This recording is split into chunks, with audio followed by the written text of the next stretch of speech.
Les gym rats, ils sont toujours dans le gym, ils sont toujours en train de travailler leurs skills, mais quand ils arrivent en match, ils n'arrivent pas à les mettre en application. Ça sert à rien de s'entêter à engueuler un joueur ou à être frustré envers toi-même. C'est pour ça qu'en match, on rate des choses qui sont simples et on comprend pas pourquoi. C'est normal que tu fasses plus d'erreurs. Quand on veut améliorer une habileté, on doit la surcharger. Répéter des techniques pour répéter des techniques, c'est la recette de la stagnation. Dans tout exercice, tu dois pousser au-delà de ce que tu sais faire. Ça peut vouloir dire différentes choses, aller plus vite, faire l'exercice plus longtemps pour travailler ton endurance, et il y a une tonne de techniques qui permettent d'augmenter le niveau de difficulté. Donc, il faut changer la façon dont on voit l'erreur. Une erreur de plus en pratique, c'est comme une erreur de moins en match.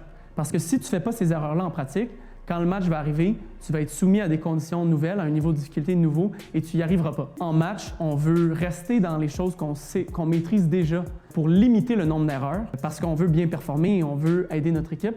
En pratique, c'est tout l'inverse. On doit se diriger vers nos faiblesses, se diriger vers nos erreurs, les choses qu'on ne maîtrise pas encore, parce que c'est là qu'il y a le plus de potentiel d'amélioration. Michael Jordan avait l'habitude de faire des 1 contre 1 contre ses coéquipiers en pratique.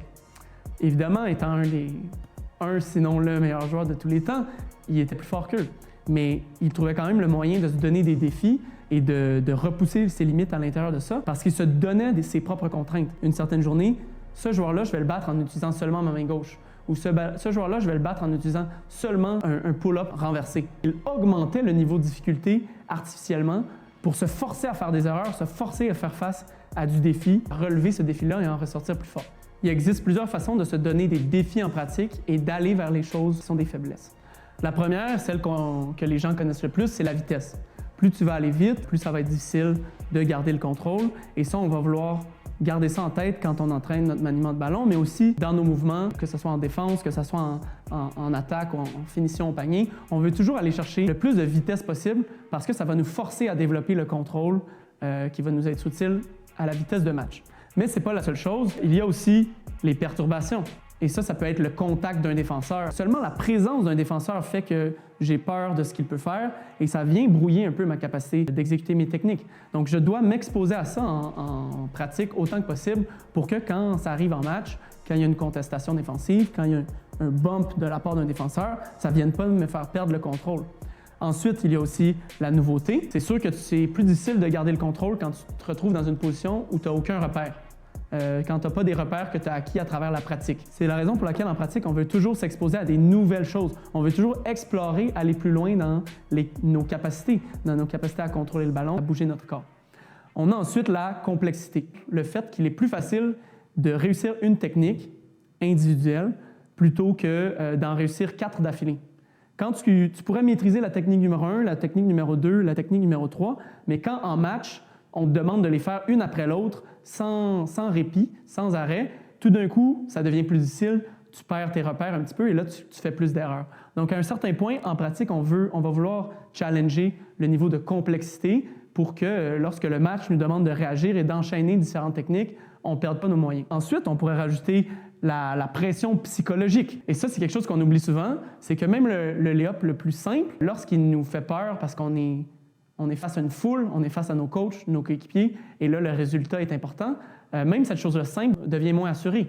Notre corps devient moins assuré dans ses gestes, il est tremblant, il ne sait plus ce qui se passe, et ça, c'est normal. Au lieu de se fâcher contre un joueur qui rate en situation de pression, il faut lui apprendre à se soumettre à cette pression-là plus souvent en pratique, pour que quand le match arrive, ce ne soit pas quelque chose qui le prenne par surprise et qui le déstabilise complètement.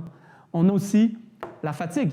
Plus tu es fatigué, plus ton cœur pompe et tes muscles sont fatigués, ça va être de plus en plus difficile d'être rapide, évidemment. Des muscles fatigués sont moins explosifs, mais aussi d'être précis. Essaye de faire une vingtaine de push-ups avant de lancer un lancer franc. Tu vas voir que ton bras va vouloir aller dans des directions que tu ne comprends pas.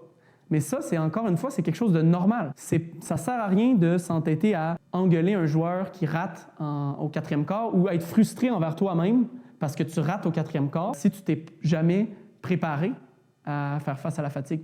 Donc, quand tu es en pratique, il faut que tu te soumettes à ces défis-là. Il faut que tu te forces à réussir tes habiletés, pas seulement en étant contrôlé, en étant frais et au repos, mais après avoir fatigué ton organisme pour qu'il y ait plus de difficultés et que tu relèves ce nouveau défi-là.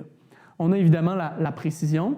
Donc, un lancer de plus loin va nous donner moins de marge d'erreur pour être précis. Donc, Même en éliminant les autres variables, tu peux te donner des défis en augmentant le degré de précision que tu exiges de toi-même.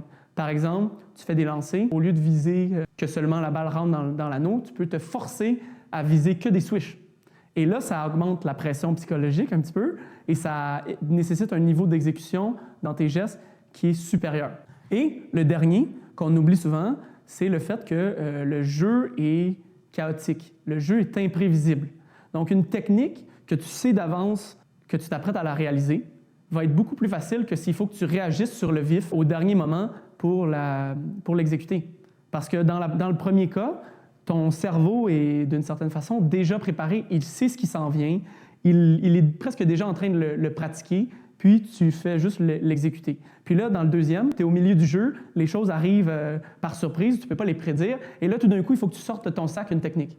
C'est normal qu'elle soit moins réussie, que tu fasses plus d'erreurs. Souvent pour ça que des joueurs qui sont très, très bons en pratique font des techniques incroyables. Les gym rats, ils sont toujours dans le gym, ils sont toujours en train de travailler leurs skills, mais quand ils arrivent en match, ils n'arrivent pas à les mettre en application. Pourquoi? Parce qu'ils n'ont pas cette capacité-là de réagir à l'intérieur d'un milieu chaotique, de s'adapter et de le sortir au bon moment, rapidement, dans un temps de réaction qui est raccourci et quand même de la réussir avec efficacité. Donc, c'est pour ça qu'en match, on rate des choses qui sont simples et on ne comprend pas pourquoi. C'est parce que toutes ces variables-là entrent en ligne de compte et on n'a pas souvent l'habitude de les affronter, de les intégrer dans notre régime d'entraînement. Et ce que tu vas voir à travers l'académie, c'est qu'on va avoir différentes techniques pour adresser chacune de ces variables-là. Il va y avoir des exercices pour chacune de ces variables-là pour que quand le match arrive, ces défis-là ne te prennent pas par surprise et pendant que d'autres ne réussissent pas à amener ces améliorations au terrain, toi, tu vas être capable de transférer tout ça et de performer à la hauteur de tes attentes.